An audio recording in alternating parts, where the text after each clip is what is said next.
Good afternoon, everybody. Welcome back to the channel. Hope you're all having a fantastic day, and it's once again time for another Friday the 13th review. This time I'm going to be talking about Friday the 13th, Part 4, the final chapter from 1984.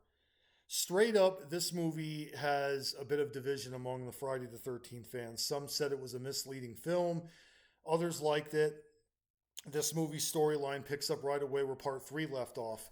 The police have arrived at Higgins Haven. They found Jason's body in the aftermath of all the killing spree that he had done.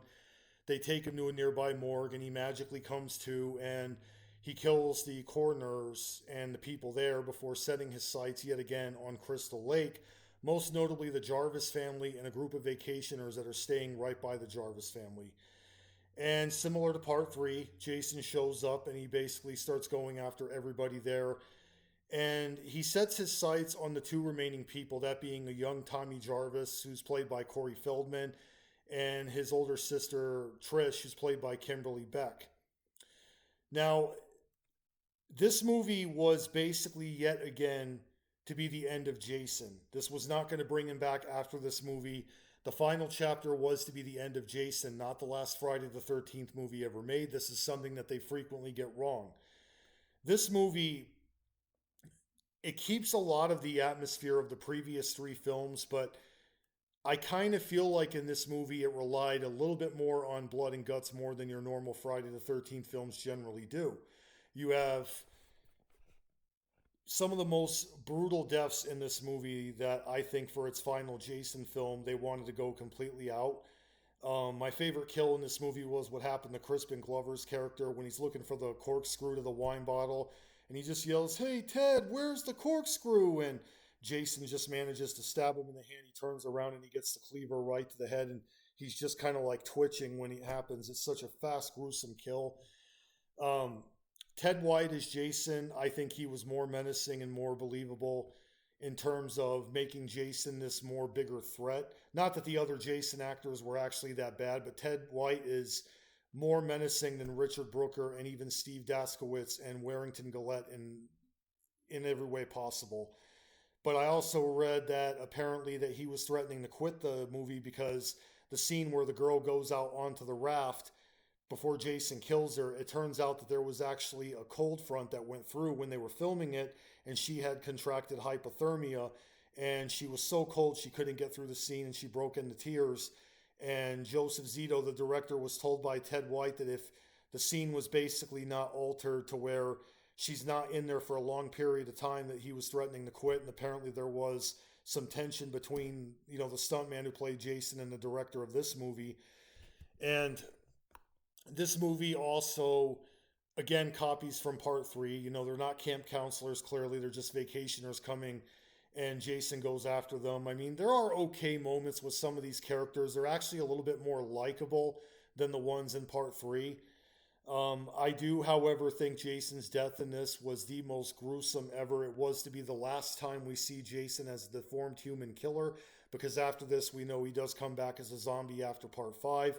But this movie, they went all out. Jason takes a pounding in this movie. He gets a machete in the eye, he gets a TV smashed over his head.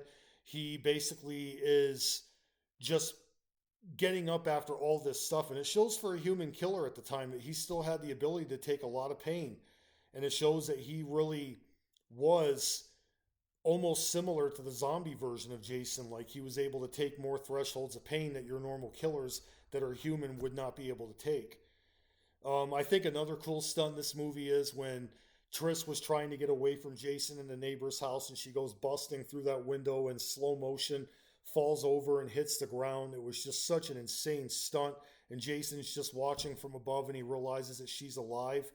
I love the showdown that Trish had with Jason before Tommy came downstairs as a child Jason. She's trying to fend him off with the machete and he's just kind of trying to grab the machete, and it was just a really, really wild moment.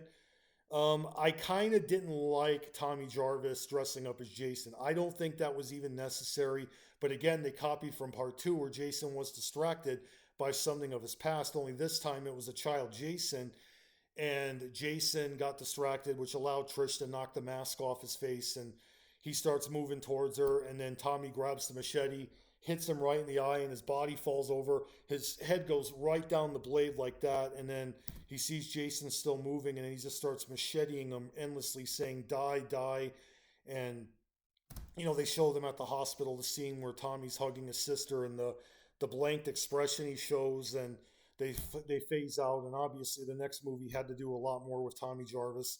Case or point, this movie only was average for me. I'm going to give it 3 out of 5 stars. I mean, they did good in terms of the kill and the gore, but I also feel like, again, if this movie wasn't so misleading, it might have gotten more of a higher rating. I also did not like the fact that they teased us in this movie with the character. I think his name is Rob. He was actually the brother of the woman who was killed in part two. He spends his entire time looking for Jason. He knows Jason's movements. He goes down the stairs of the basement of the neighbor's house across from the Jarvis family, and Jason just gets the drop on him instantly and kills him instantly. Like, then you see his body go flying through the window and of the Jarvis house. What was the point of building that character up just to have him not do anything? Like, I thought that was not needed. I think this movie was overall average. I mean, it's not the worst I've seen, but it definitely is not the best. I don't think that it really was necessary to again have a child version of Jason trick him. I think that he would probably know right off the bat after being fooled by Ginny in the second film that he would not stupidly drop his guard a second time, and that's one of the many things that I really hated about these earlier films. Another thing is, I don't like off camera kills. They did this with Mrs. Jarvis. She's wandering out in the rain and then she just turns and screams. You don't even see what happens to her. Like, I just always felt like the earlier Friday the 13th, they never should have attempted this. Bad idea to have the off camera kills. I thought it was not necessary.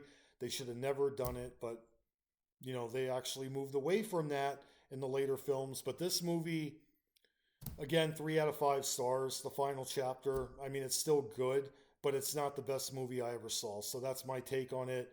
Tell me what you think in the comment section, guys. Comment down below. Hit the subscribe button if you're brand new to the channel. I'm on the road to 100 subscribers. I'm getting nearly there. So if you guys want to make that happen, that would be awesome.